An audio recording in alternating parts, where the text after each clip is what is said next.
मैं डॉक्टर नीरज खैरवाल, मैं सचिव उत्तराखंड सरकार। यहाँ पर सभी एजेंसीज के बीच में कोऑर्डिनेशन के लिए मेरे को यहाँ नोडल नियुक्त किया गया है। तो मैं आप सभी का आज की प्रेस ब्रीफ में, प्रेस कॉन्फ्रेंस के अंदर स्वागत करता हूँ। जैसा कि आप सभी अवगत है, आज शाम को 4 बजे दिल्ली में भारत सरकार के द्वारा भी वहाँ पर भी एक प्रेस ब्रीफिंग की गई है। उसके अंदर काफ़ी इश्यूज़ के बारे में जो एनडीएमए के मेंबर हैं सैयद हसनैन सर, उनके द्वारा ब्रीफ किया गया है। वहाँ पर काफ़ी उनके बारे में पॉइंट्स का डिटेल डिस्कस किया जा चुका है। काफ़ी जो हमारे लोकल मीडिया हैं और जो कुछ अन्य चीज़ें हैं उनके बारे में हम आप सभी से वार्ता करना चाहेंगे। मेरे साथ आज की प्रेस ब्रीफ के अंदर हमारे डीएम साहब हैं, हमारे डीजी इन्फॉर्मेशन हैं और जो सबसे इम्पोर्टेंट हमारे जो टेक्निकल एडिशनल सेक्रेटरी भारत सरकार मिनिस्ट्री ऑफ रोड ट्रांसपोर्ट के अंदर हैं महमूद सर। आप जो ये एजेंसी है उसके एमडी भी हैं। तो बाकी जो अनुभव आप लोगों ने यहाँ किया होगा कि सभी एजेंसीज के द्वारा दिन रात काम किया जा रहा है। आप में से कुछ लोग रात के 1-2 बजे भी मैसेज भेजते हैं, कई सूचनाएं आपको मिलती हैं। तो आपने देखा होगा 24 घंटे सभी एजेंसीज के द्वारा काम किया जा रहा है। तो सभी एजेंसीज के काफ़ी अच्छा सभी का समन्वय बना हुआ है। सभी एजेंसीज एक दूसरे की मदद कर रहे हैं। कई जगह ऐसी चीज़ आती है कि एक एजेंसी को काम करने के लिए दूसरी एजेंसी का काम कई बार होल्ड करवा करके आगे जाना कोई और करना पड़ता है। तो सभी एजेंसीज बिल्कुल एक साथ लगे हुए हैं। मैं चाहूँगा कि जो टेक्निकल पॉइंट्स हैं, जो डिटेल्स हैं, जो एडिशनल सेक्रेटरी सर हैं वो आपको ब्रीफ करेंगे। उसके बाद कोई सवाल जवाब कोई चीज़ होंगे तो then we will like to address sir. नमस्कार।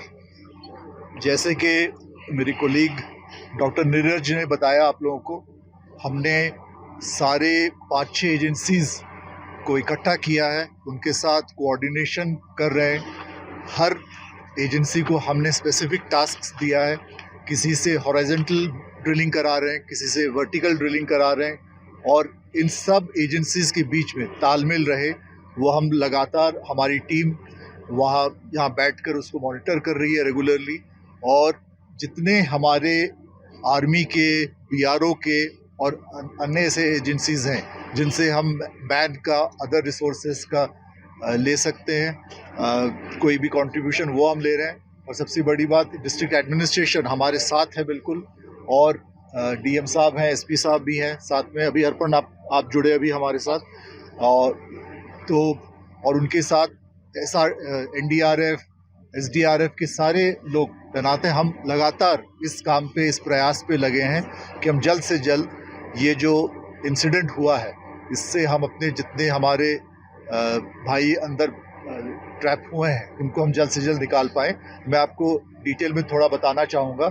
NHIDCL सबसे पहले, चाहे वो ऑक्सीजन सप्लाई का व्यवस्था हो, चाहे पानी का हो, चाहे दवाइयाँ और फूड का, खाने पीने का व्यवस्था हो, सब वो इंश्योर किया है।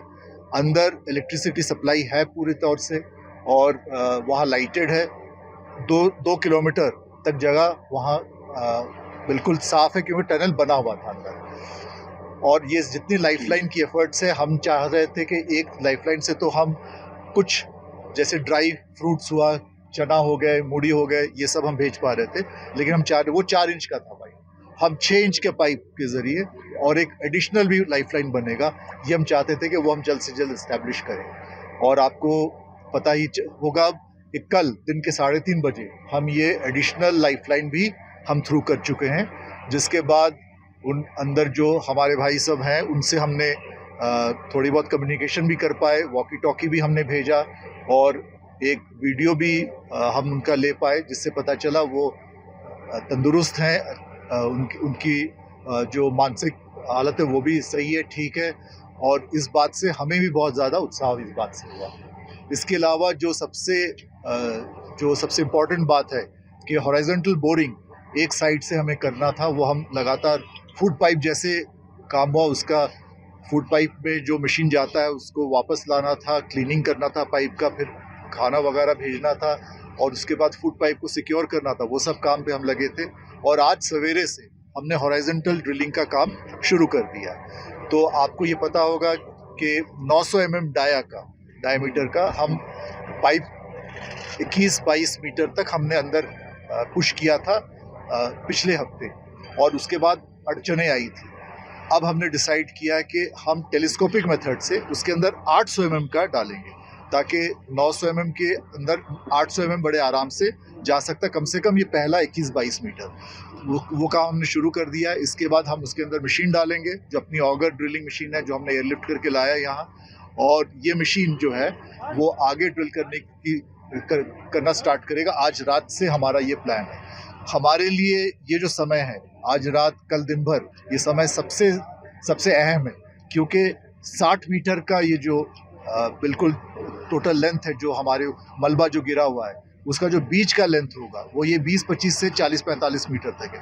उसी के ऊपर सबसे ज़्यादा वज़न रहता है, और अगर पत्थर आ जाए या कोई मशीन आ जाए जिससे थोड़ी बहुत अड़चन पैदा हो, वो दिक्कतें ना आए, तो हम जल्द से जल्द मे बी 30 घंटे में 40 घंटे में आपसे और खुशखबरी हम आपके साथ कुछ बताने की स्थिति में होंगे।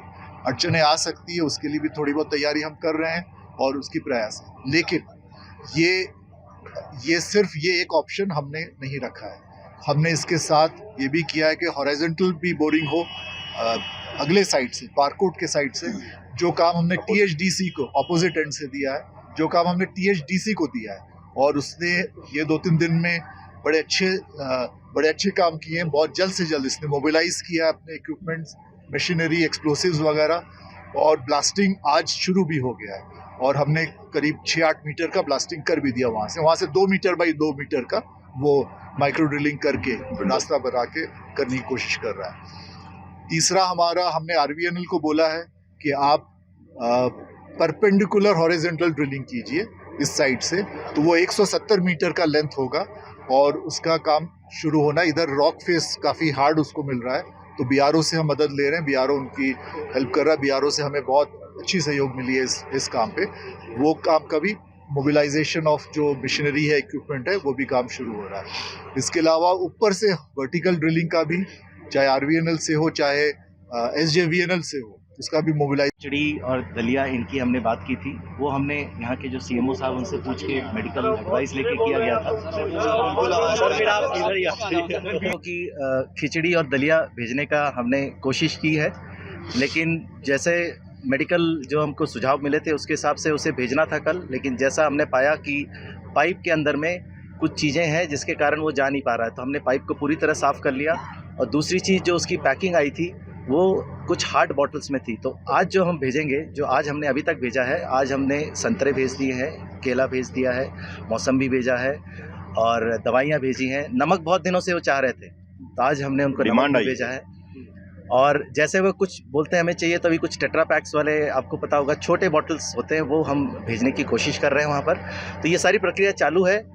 जब मैं आपसे बात कर रहा हूँ ये प्रक्रिया चालू है, और अगले आधे पौन घंटे के अंदर में हम उन्हें रोटी भेजेंगे, सब्जी भेजेंगे, पुलाव भेजेंगे। तो ये प्रक्रिया निरंतर चालू रहेगी। ठीक है सर। वर्टिकल, अच्छा सर, ये जो 18 मीटर पाइप डग हुआ है, मतलब जो अंदर गया है अभी, इसकी स्पीड क्या है, and when can we expect the auger machine to work yet again, when can the drilling actually happen yet again sir? उसकी स्पीड एग्जैक्टली वही है जो मैंने बताया था, 5 मीटर प्रति घंटे, लेकिन वो हम अचीव नहीं कर पा रहे बिकॉज ऑफ मैनी डिफ़िकल्टीज। खाली हमने ऑगर का साइज़ चेंज किया है, पाइप का साइज़ चेंज किया है, स्पीड वही है, सेम ऑगर मशीन पे उसे लोड करके चलाया जा रहा है। सो 18 मीटर डालने में एक्चुअली कितना टाइम लगा? 18 मीटर अराउंड अगर मैं देखूं तो पिछले 7 घंटों में हमने डाल दिया। लेकिन एक बात मैं आपको बताऊंगा कि ये 18 मीटर जो है, जैसे साहब ने बताया, टेलीस्कोपिक है, तो पहले जो ऑलरेडी 900 mm की पाइप थी उसके अंदर डाला गया, तो आसानी से चले गए। अब जब हम ऑगर से आगे ड्रिल करना चालू करेंगे, तब मैं बता रहा हूँ, तब उसका जो रेट है वो सही पता लगेगा कि क्या रेट है। और ये मैं इस पे थोड़ा सा और ऐड करूँगा कि पुशिंग में ज़्यादा समय नहीं लगता है, क्योंकि वो 900 mm तो पहले से ही है। वो 2 पाइप को जब वेल्डिंग करना होता है उसमें घंटों लगते हैं। तो आपके अकॉर्डिंगली 22 से 45 मीटर या 50 मीटर तक का जो एरिया है, वो सबसे ज़्यादा इस सब वक्त क्रिटिकल है आप लोगों के लिए? सबसे ज़्यादा वही क्रिटिकल है, बिल्कुल। अगर पूरा एक सेंटेंस में अगर आप जो 22 से 45 मीटर तक का होगा, जो मलबा का बीचा बीच का हिस्सा है, वो सबसे ज़्यादा क्रिटिकल होगा। और वहाँ साइड में जाके लूज डेब्री आ जाते हैं, स्लोप आ जाता है, वहाँ हमारे अंदाज से भारी मशीन वगैरह, बड़े पत्थर शायद ना होगा जी। कोई JCB वगैरह 22 मीटर से कब से उम्मीद कर रहे हैं कि drilling, actual drilling start continue please?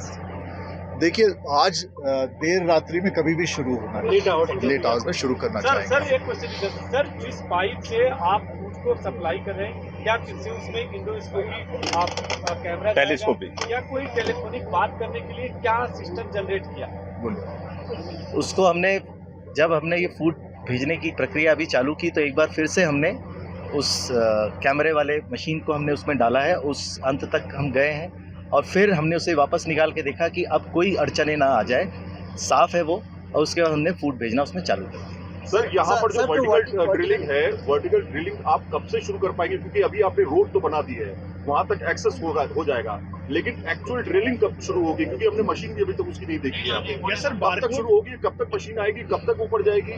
इसका कोई प्लान आपने तैयार किया है कि कब से हम शुरू कर पाएंगे? बिल्कुल तैयार। सर इसी में एडिशन है सर। एक मिनट इस पर बोलने दो पहले। प्लीज। बिल्कुल तैयार किया। जैसे मैंने शुरू में ही बोला था कि हम लगातार हर एजेंसी से घंटों हर घंटे बात करते रहते हैं, कोऑर्डिनेशन करते हैं। तो प्लान उनसे मिलके बैठ के हमने बनाया, देश के किस कोने से कौन सा मशीनरी, कौन सा इक्विपमेंट लाना है, उसको जल्द से जल्द एयरलिफ्ट अगर हो सकता है, एक लिमिटेड वेट तक एयरलिफ्ट हो सकता है, उससे ज़्यादा हो तो ट्रेन से या सड़क से लेकर आना होगा। तो सारा प्लान बनाया है। मशीनरी सब तरफ, कोई गुजरात से तो कोई उड़ीसा से, सब चल पड़ी है, सब रास्ते में है।